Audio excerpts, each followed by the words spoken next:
Okay, here we go. This is one that I've been waiting for so long.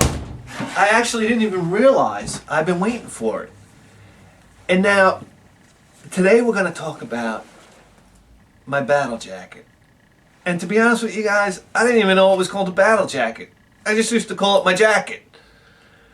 But this jacket's been with me through, it's amazing. I've been through apartments. I've moved in and out of apartments all over the place. And everywhere I go, this jacket comes with me. I don't know why. It doesn't fit me anymore. It's a jacket that I had when I was a teenager. Excuse me. But for some reason, it's like the one thing that's always followed me around. Wherever I've gone. I've had girlfriends try to throw it out. I remember leaving it with my mother. Can you hold on to this for a while? My mother trying to throw it out, calling me up. Do you want this jacket? I'm going to throw it out. No, don't throw out the jacket. But here it is today, and it's a survivor. Now, let me explain to you something. When I was a kid, I grew up in the 1980s, and to me, the coolest thing anybody could ever have was a denim jacket with their band painted on the back. Not a patch! Okay? It was, I can remember going into TSS, and I can still remember all the records there. Dio and Diary of a Madman, and I would go right to the Iron Maiden section. Iron Maiden was my favorite band of all time. And I would flip through the Iron Maiden records, and I would just dream about being able to get them. I remember at the time, records were, I think it was about $10 at the time. And just for a kid like me, $10 was like, it might as well have been $100. It just seemed like I'm not going to have the money to ever get something like this. I remember my aunt, for my birthday, she brought me and my sister there. She bought me Number of the Beast. It was the first tape cassette I ever got. And she bought my sister like a Prince tape. And I can remember when we got in the car, I begged her, can we put the tape in? Can we put the tape in? And she put it in, and it was like all of about 3 seconds she took it out of the tape deck. And then we wound up putting the Prince tape in, and I couldn't wait to get home to listen to the tape. And then my aunt was bitching to my mom, I don't think you should be listening to that music, and bah. But from then on, it was just like a love affair with Iron Maiden. I always loved Iron Maiden growing up. And I can remember walking through the mall with my mother one time, and there was this guy, this long-haired guy. He's walking around, he's got his denim on, and he's got Iron Maiden Live After Death painted on the back. We're talking about painted, not airbrushed. We're talking about brush painted. Airbrushing, I know they used to do it with airbrush too, and it used to look good, but airbrushing is tricky, because sometimes airbrushing can look a little goofy. It can look like, how you go to Busy Bee, or you go to like the flea markets, and you got the guy airbrush, and he's like, it's like these bubble letters with like the little stars and whatnot. It's like that to me was like phony baloney. Sometimes it can be done well, but anyway, this guy had the most amazing mural painted on the back of his denim jacket. And my mother was, really, she's an autistic person, so she went up and asked him, about it, and she was asking about what kind of paint he uses, and who did the work, or whatever, and I remember they talked for a while, and he probably got my mother's phone number, I don't know. But, and I was just like, I was like, from that point on, I was like, Ma, that's what I want. I want a jacket like that. So my mother, being so cool, here I was, I remember it. In the 4th grade, and this is very controversial. In the 4th grade, my mother put together a denim jacket for me. And it wasn't my birthday or anything like that. She just knew I wanted it so bad. With a patch on the back that had a skeleton playing the guitar. And it said, I sold my soul for rock and roll. And back then, for a kid in the 4th grade to go to school with a jacket like that, that was like a real badass thing, man. I applaud my mother for that. She hooked me up. I was like, people thought I was some kind of real badass. It must have been my red hair. But anyway, yeah. And then from that point on, I think it was like the 5th to 6th grade. Then for Christmas, I'll never forget this. For Christmas, she got me the Iron Maiden Killers patch for the back of my denim jacket, and I remember that it was all rolled up, and then I was ecstatic. I was like, because Killers is such a hardcore fucking, cover art. The guy sitting there with the bloody axe, like he just fucking hacked somebody to pieces. I was like, oh man, I'm in. So that was the '80s, and from there,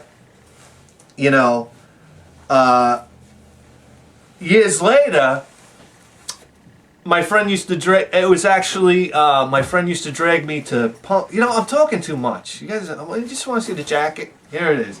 So this is my jacket here, and I remember I forced my mom to teach me how to use the sewing machine so I could sew all these patches. I started hand sewing some of these patches on with actually, you can see it here, my Motorhead patch.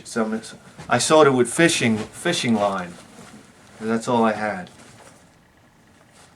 I don't know if you can see the monofilament going around there.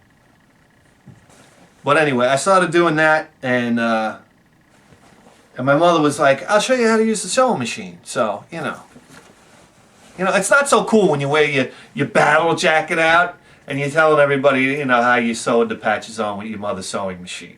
I mean, it kind of loses its. But anyway, here we go. Look at this. Okay, we'll start on.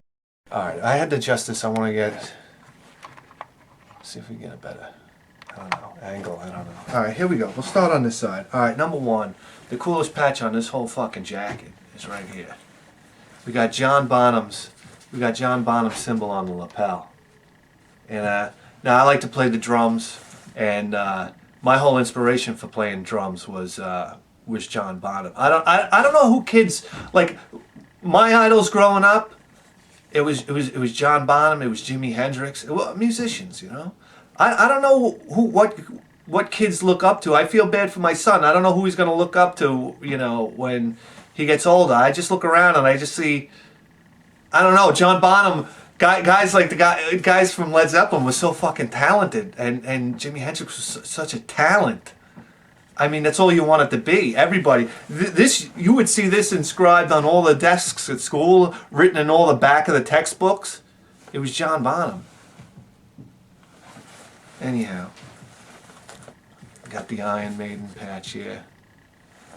Got Cannibal Corpse. I was never really a big death metal guy. I was huge into drumming, and I always was curious about playing double bass. And Cannibal Corpse was like the first real experience that I had listening to a band that played double bass. Cannibal Corpse was a really over-the-top death metal band. Like, I don't know, they had songs like Hammer Smashed Faced and Pulverized and I Come Blood. I mean, these guys were like way out there. I don't know.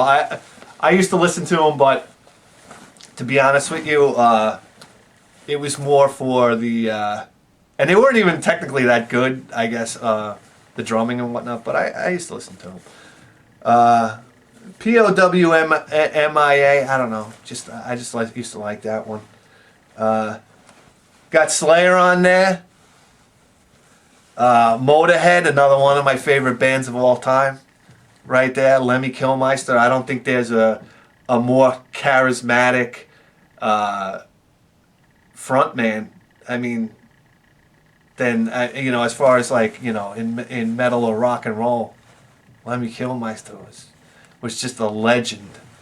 Zoso, you got Zoso there. You got Jimmy Page's. That's my favorite guitarist of all time.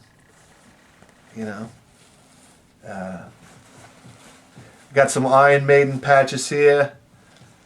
Number of the Beast. We got another one here. One of their more modern albums. I don't even know the name of it because I didn't listen. I didn't listen to them at that time. Another Cannibal Corpse here. Another Slayer patch there. We turn around to the side. I put. Let's see. Oh, Typo Negative. Typo Negative. One of the most brilliant albums of all time is Typo Negative's Origin of the Feces, which was the record company, from what I understand, the record company demanding that Typo Negative put out a live album So they put together this phony live album with the most ruckus crowd that's like throwing beer bottles. You hear like beer bottles shattering in the background and people yelling and like he's insulting people in the audience. I mean, for the longest time I thought it was a real live album. I'm like, what the fuck is going on at this show? And I come to find out later that it was a put on. Okay, my camera ran out of memory. Here we go.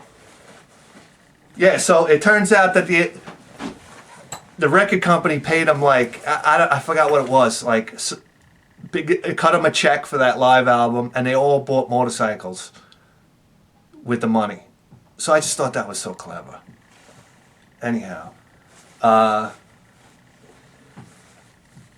we got Road Rider on there. I used to like skateboarding.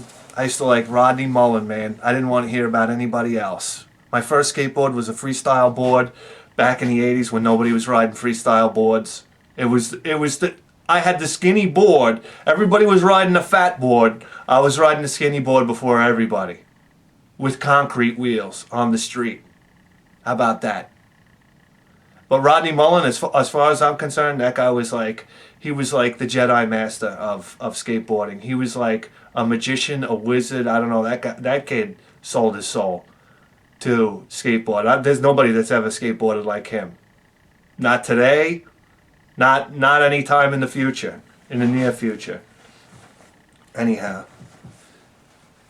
Iron Maiden, Peace of Mind there. Another typo negative.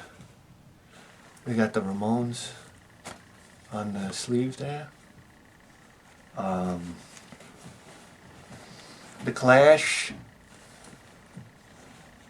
Another Iron Maiden. This is Tunnel Rat. Tunnel Rat, that's what my father was in Vietnam. That's what he did. He was a paratrooper. And he was also a tunnel rat. Never spoke about Vietnam. I had to hear about it from my uncles. Iron Maiden, some more Iron Maiden on there. Okay, so here we go. I always had this dream I would have a motorcycle, right? So this is the side of the jacket. So the idea was I was going to have the big handlebars and my arm was going to be up. And let me put it on for you. See how ridiculous it looks. Actually, this kind of jacket goes well with an American Eagle shirt. So the idea was I was going to have the motorcycle and then... How about that? Huh? Hold on. Let's see here. How about that? Huh? Not bad. A little long. A little short in the sleeve. Okay, so the idea was I was going to be on my chopper, and then my arms were going to be up like this, and I got the Harley Davidson patch under there. This jacket was well thought out, guys. All right. So, where are we? I got the Punisher logo on there. Alright. Going around. Okay, the other side. I kind of had a theme going here. Black flag on the shoulder.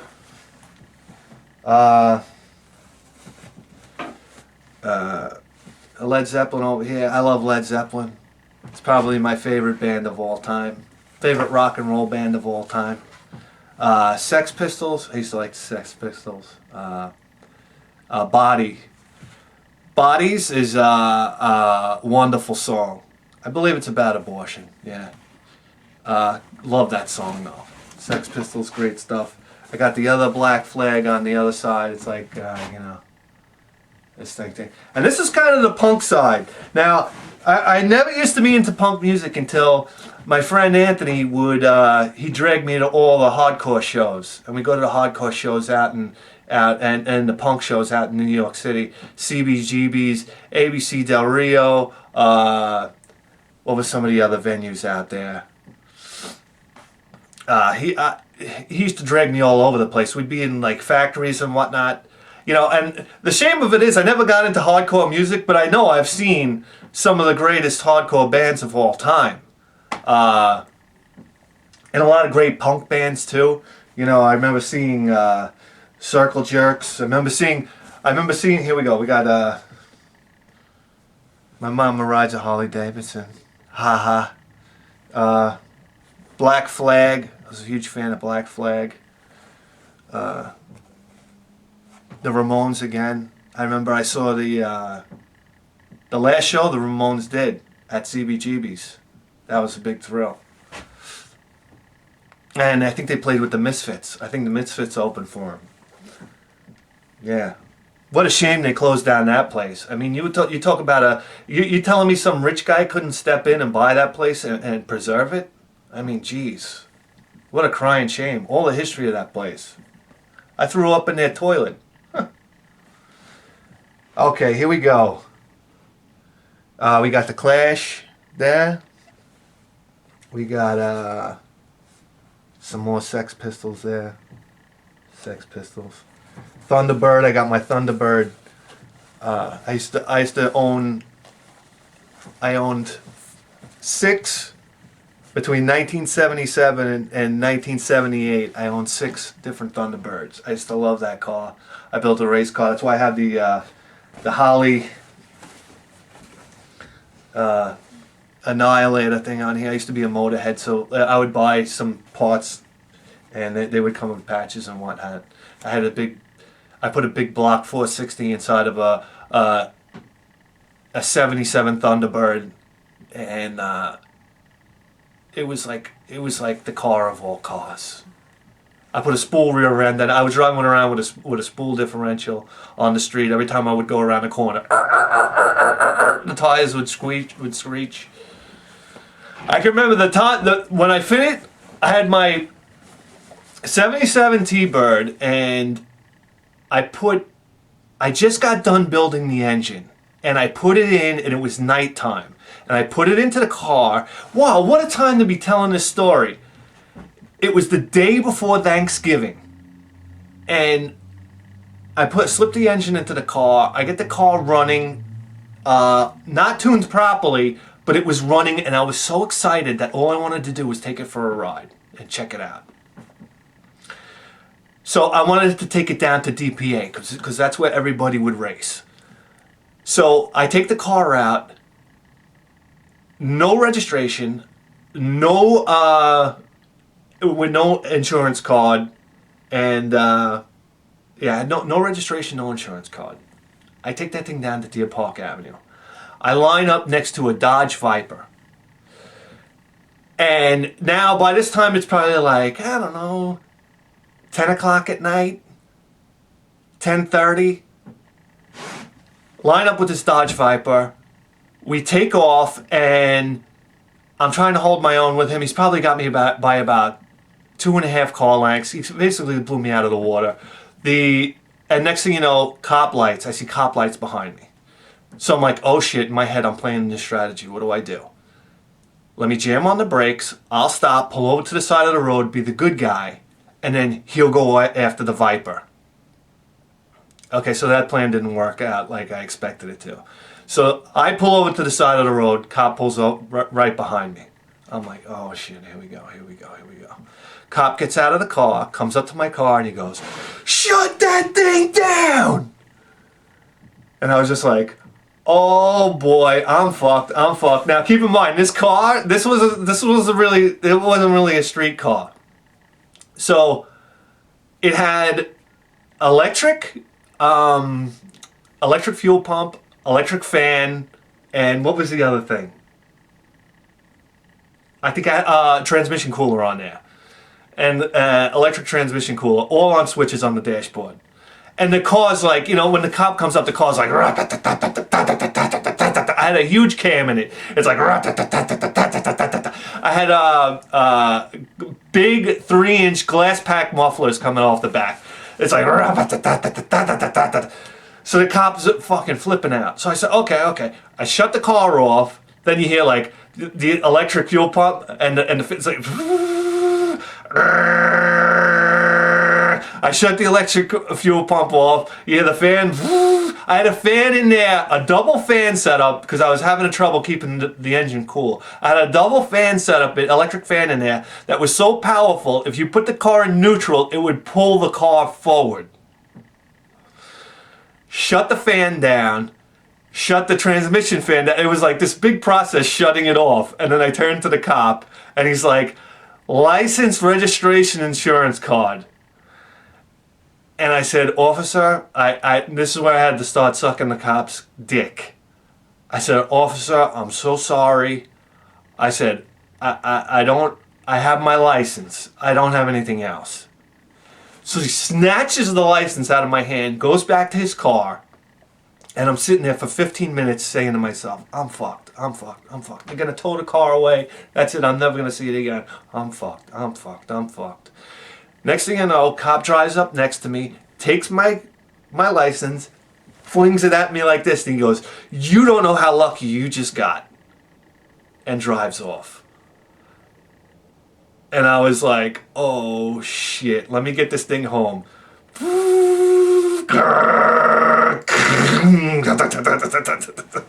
I just was like, and I got that bitch home. Wow, what a night. Anyhow, Iron Cross on the am.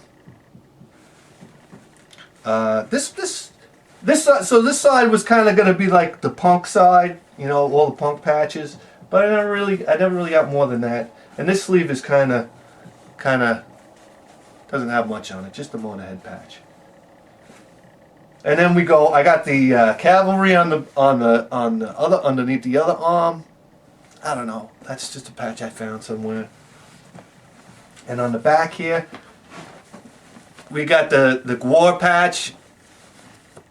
I had to get that because I went to a war show once, and I think the girl on stage gave birth to a baby, and then they smashed it with a hammer. You know, the show they put on? And I was just like, these guys are like the greatest thing ever. All right, hold on. My teeth are starting to chatter. I'm so cold. So anyway, here we go. This is the main feature right here. It's the big Motorhead patch on the back. And then we got another Motorhead here. We got a Misfits patch here. A bullet patch, John F. Kennedy. Another Misfits. We had the NOS, nitrous oxide symbol. Yeah. We got another Led Zeppelin.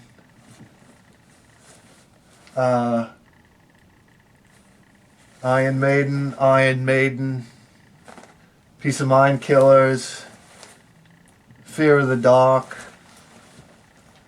Another night. That's a nice Led Zeppelin patch right there. Black Flag, Cannibal Corpse. Look at this. This patch is awesome. This Iron Maiden, Somewhere in Time. I got that right around the tour. My buddy, when I was too young, my mother wouldn't let me go see. Somewhere in Time, let me tell you something, the most underrated Iron Maiden album. A lot of people don't get it. It's just like, it's Iron Maiden when they were like, you know, I don't know how to explain it. They're at their most, I think, progressive stage. And boy, oh boy, songs like Long Distance Runner, I talked about this before, the guitar solo in Long Distance Runner. I mean, who writes a song about a long distance runner? I mean, come on. Anyhow, that Iron Maiden patch right there I got because my neighbor went to the Iron Maiden show, and I remember begging my mother, "Can I go with with so and so to go to the Iron Maiden show?" And she wouldn't let me because at that time, metal shows had a reputation. You know, a person got stabbed here and there. People were throwing M80s and blockbusters and stuff like that. You know, people were losing their hearing at the Motley Crue show. So this is plastered all over the media. So automatically my mom just painted every heavy metal show as being a possible, you know, deadly place to go. So I couldn't go see Iron Maiden on that tour. Boy, would that have been a memory. Anyhow, so that's it. That's the old battle jacket. Let me put it on again here. You know what? And nothing makes a battle jacket look cooler than thinning hair. Look at this, huh? Wow. What a cool piece of history. Huh? Hey, where's my cigarettes? No, so that's it. I'm Binhead 1000. I thought we'd talk about something different today, and I'll see you guys next time.